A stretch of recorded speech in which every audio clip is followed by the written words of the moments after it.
Beaucoup d'hommes de plus de 60 ans commencent leur journée avec une tasse de café bien serrée. Mais peu savent que ce geste banal peut influencer directement leurs artères et leur vitalité intime. Ce n'est pas une simple question d'énergie ou de réveil, c'est aussi une question de circulation sanguine, d'hormones et d'équilibre nerveux. Je suis le docteur Lefebvre, urologue depuis plus de 25 ans, et j'ai accompagné des milliers d'hommes confrontés à une baisse progressive de leurs érections. Certains pensaient que le café les aidait à rester performants. D'autres ne soupçonnaient pas qu'il pouvait, au contraire, fragiliser leur équilibre. Mon rôle est de vous expliquer, de manière claire et scientifique, ce que personne ne vous dit vraiment sur cette boisson quotidienne. La bonne nouvelle, c'est qu'il ne s'agit pas de supprimer complètement le café, mais de comprendre comment il agit sur vos nerfs, vos artères et vos hormones, et surtout de savoir ajuster vos habitudes pour transformer ce rituel matinal en un allié, plutôt qu'en un obstacle pour vos érections. Je vais vous révéler 4 vérités cachées sur le café que chaque homme après 60 ans devrait connaître. La première vérité à comprendre concerne l'effet direct de la caféine sur vos artères.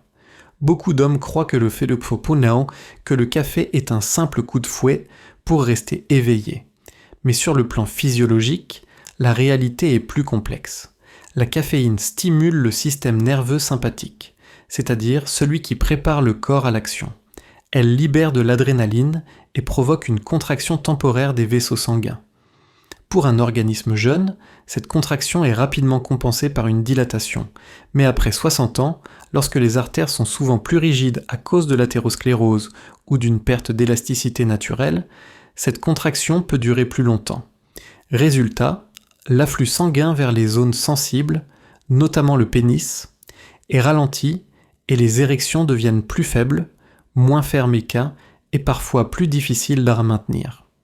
Cet effet n'est pas une théorie abstraite, il se constate en pratique.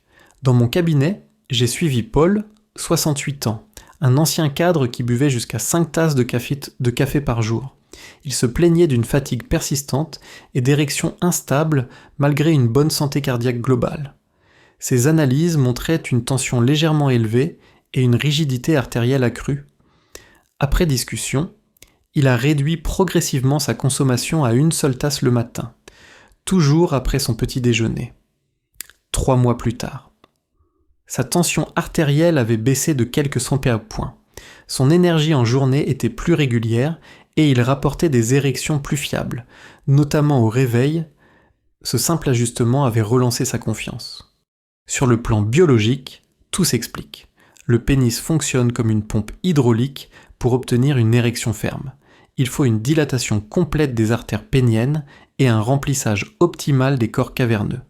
Or, si la caféine maintient une contraction trop prolongée des artères, même de quelques millimètres, le volume de sang entrant est réduit. L'homme perçoit alors une érection incomplète, comme si la puissance était freinée malgré le désir. La solution n'est donc pas de supprimer totalement le café, car il contient aussi des antioxydants bénéfiques. Il s'agit plutôt de trouver la bonne dose. Les études récentes suggèrent qu'un apport inférieur à 200 mg de caféine par jour, soit environ une tasse d'espresso ou un grand café filtre, ne nuit pas aux fonctions vasculaires, même après 60 ans. Au-delà, les risques de tension, d'insomnie et de contraction artérielle augmentent. Je recommande donc de privilégier une seule tasse le matin, idéalement avant 10 heures, et d'éviter d'enchaîner plusieurs cafés dans la journée. Il est également utile de privilégier un café de qualité, moins acide, mieux toléré par le système digestif et donc moins stressant pour l'organisme. Les hommes sensibles peuvent même opter pour un café à teneur réduite en caféine ou alterner avec des infusions riches en polyphénol qui favorisent la souplesse artérielle. En résumé, la caféine n'est pas un ennemi absolu, mais elle doit être apprivoisée. Chez l'homme de plus de 60 ans, une consommation excessive agit comme un frein invisible aux érections, en rigidifiant les artères à un moment où elles ont besoin de souplesse. En ramenant cette habitude à une seule tasse bien choisie, vous redonnez à votre circulation la liberté dont elle a besoin et à votre virilité la fermeté qu'elle mérite. La deuxième vérité sur le café concerne son interaction directe avec vos hormones, en particulier la testostérone. Cette hormone est la clé de la vitalité masculine, elle soutient la libido, favorise l'énergie musculaire et influence même l'humeur. Après 60 ans, son taux baisse naturellement, mais certains comportements quotidiens accélèrent cette diminution. Et le café, consommé de manière inadaptée, en fait partie. La caféine agit en stimulant la production de cortisol, qu'on appelle l'hormone du stress, en petite dose. Ce mécanisme est utile, il nous rend plus alertes, plus concentrés. Mais un excès de cortisol répété, jour après jour, agit comme un frein sur la fabrication de testostérone. En clair, plus votre corps est sous tension, moins il produit d'hormones sexuelles. Ce déséquilibre se traduit par une baisse du désir, une fatigue accrue et des érections qui perdent en vigueur. Chez les hommes de plus de 60 ans, ce cercle vicieux est fréquent, car l'organisme gère déjà moins bien les pics hormonaux. L'une des erreurs les plus répandues est de boire le café à jeun. Dès le réveil, dans cette situation, le cortisol est naturellement élevé pour lancer la journée. Ajouter une dose massive de caféine accentue encore ce pic, créant un stress inutile pour le système hormonal. Avec le temps, cette habitude épuise les glandes surrénales et favorise un état d'hyperstimulation qui fragilise l'équilibre entre cortisol et testostérone. Un exemple concret, Marc, 72 ans, buvait 2 expressos très serrés dès son lever, avant même de prendre son petit déjeuner. Il se plaignait de fatigue persistante et de libido en chute libre. Ses analyses montraient un taux de testostérone libre sous la moyenne. En modifiant simplement cette habitude, il a déplacé son café après son repas du matin. Et réduit à une seule tasse, ses taux hormonaux se sont légèrement redressés en 3 mois. Surtout, il a retrouvé une énergie plus stable et des érections plus régulières, preuve que l'organisme avait cessé de fonctionner en mode stress permanent. Les mécanismes biologiques sont clairs, le cortisol et la testostérone entretiennent une relation inverse. Lorsque le cortisol s'élève, la production de testostérone chute, et à l'inverse, quand le stress est mieux contrôlé, la testostérone reprend sa place, le café, mal placé dans la journée, devient un facteur de déséquilibre, mais consommé au bon moment, il peut stimuler l'énergie sans perturber l'équilibre hormonal. La règle est donc simple, évitez le café à jeun.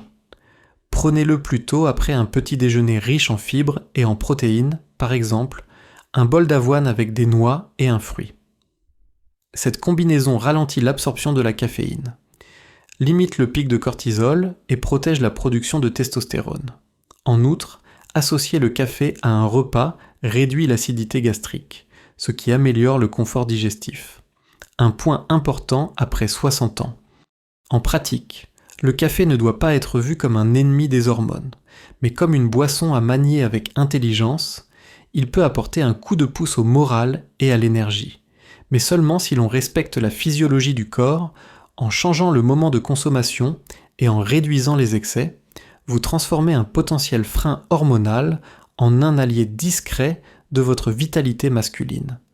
La troisième vérité cachée sur le café concerne son impact direct sur le sommeil, et donc sur la récupération hormonale et intime.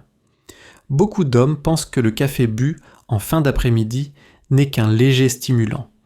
Mais la caféine a une durée d'action bien plus longue qu'on ne l'imagine, elle reste active dans l'organisme jusqu'à 6 à 8 heures après ingestion. Cela signifie qu'un café pris à 16 heures continue de perturber le cerveau et le système nerveux jusqu'à tard dans la nuit. Pourquoi est-ce si problématique après 60 ans ? Parce que le sommeil profond est le moment où se produisent 2 phénomènes essentiels pour la virilité. La régénération des tissus vasculaires et la production de testostérone. Chaque nuit, lors des phases de sommeil profond et paradoxal, le corps répare ses vaisseaux sanguins, y compris ceux du pénis, et libère des bouffées hormonales indispensables au maintien d'érections spontanées, notamment celles du matin. Si le sommeil est fragmenté ou raccourci, ces processus naturels sont interrompus. Le résultat, c'est une baisse progressive de la vitalité intime, parfois même sans que l'on en comprenne la cause.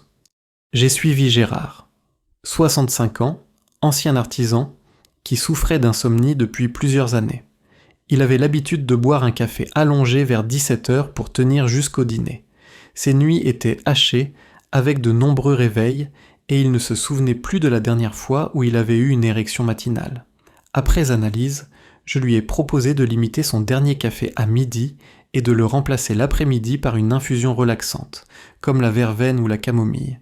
En 2 mois, son sommeil est devenu plus profond et plus régulier. Au grand étonnement de sa femme, ses érections nocturnes et matinales sont revenues progressivement, signe que ses cycles hormonaux s'étaient rétablis.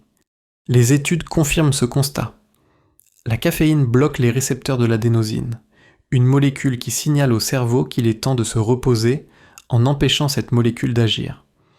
Le café retarde l'endormissement et réduit la profondeur du sommeil. Chez l'homme de plus de 60 ans, dont le sommeil est déjà plus léger physiologiquement, cet effet devient critique. Moins de sommeil profond, c'est moins de testostérone et une récupération vasculaire incomplète. La solution est simple, mais décisive, ne plus consommer de café après le déjeuner. Concentrez votre consommation le matin, idéalement avant 14h, afin que la caféine ait largement le temps d'être éliminée avant le coucher. Vous pouvez aussi alterner avec des boissons sans caféine, mais riches en polyphénol, comme le thé rooibos ou certaines infusions de fruits, qui soutiennent la circulation sans perturber le repos. Il faut voir le sommeil comme une cure nocturne de régénération hormonale. Chaque nuit réparatrice équivaut à une injection naturelle de vitalité masculine. Protégez ce moment sacré en évitant la caféine trop tard dans la journée. C'est investir directement dans vos érections et dans votre confiance. Le café n'est pas l'ennemi, mais son timing décide s'il devient un allié de votre énergie ou un saboteur invisible de votre virilité. La 4e vérité à propos du café concerne un aspect souvent négligé, sa qualité. Tous les cafés ne se valent pas, et ce détail, en apparence anodin, peut faire une grande différence sur la circulation sanguine et, par conséquent, sur la qualité des érections. Beaucoup d'hommes consomment des cafés industriels, souvent très torréfiés, en capsules ou en dosettes. Ces procédés de fabrication, rapides et intensifs, ont 2 effets négatifs. D'abord, ils augmentent la présence de substances comme les acrylamides, des composés issus de la cuisson à haute température, connus pour fragiliser l'endothélium, cette fine paroi interne des artères qui permet leur dilatation. Ensuite, ils réduisent la teneur en polyphénol, ces molécules naturelles antioxydantes qui, à l'inverse, protègent la paroi vasculaire et améliorent la souplesse des vaisseaux. Chez un homme après 60 ans, dont les artères sont déjà moins élastiques, la différence est nette. Un café industriel, trop acide et pauvre en antioxydants, accentue l'inflammation silencieuse des vaisseaux et entretient une raideur artérielle qui nuit à l'afflux sanguin intime. A l'inverse, un café de qualité, choisi avec soin, peut au contraire devenir un allié discret, apportant des polyphénols qui aident à maintenir la fonction endothéliale. Un exemple concret. Jacques, 70 ans. Buvait exclusivement des cafés en capsules très torréfiés, il se plaignait de lourdeur digestive et d'une fatigue après ses repas. Sur mon conseil, il a remplacé ses capsules par un café Arabica bio, moulu à la maison, préparé au filtre. Après 3 semaines, il m'a rapporté une digestion plus légère, une énergie plus régulière et, surtout, une amélioration de ses érections matinales. Ce changement simple n'a pas transformé son corps en quelques jours, mais il a redonné de la fluidité à sa circulation, preuve que la qualité du café agit de manière subtile mais réelle. La science confirme cette observation. Les cafés plus doux, issus d'une torréfaction légère à moyenne, conservent une grande partie de leur polyphénol protecteur. Ces molécules, comparables à celles présentes dans le thé vert ou le vin rouge, réduisent le stress oxydatif, améliorent la dilatation des artères et soutiennent la microcirculation pénienne. De plus, les cafés bio contiennent moins de résidus chimiques, évitant un stress supplémentaire pour le foie et les reins. Un autre paramètre important est la préparation. Un café bouilli trop longtemps ou réchauffé plusieurs heures libère davantage de composés oxydants. A l'inverse, un café fraîchement préparé, consommé dans la demi-heure, conserve mieux ses atouts. Les hommes sensibles à l'acidité mais sont sensibles à l'acidité peuvent aussi se tourner vers des cafés low acide, mieux tolérés par l'estomac, ce qui limite les reflux et donc le stress global du corps. En résumé, il ne s'agit pas seulement de boire moins de café, mais surtout de boire un café meilleur, passer d'un produit industriel à un café arabica bio, torréfié doucement et préparé avec soin.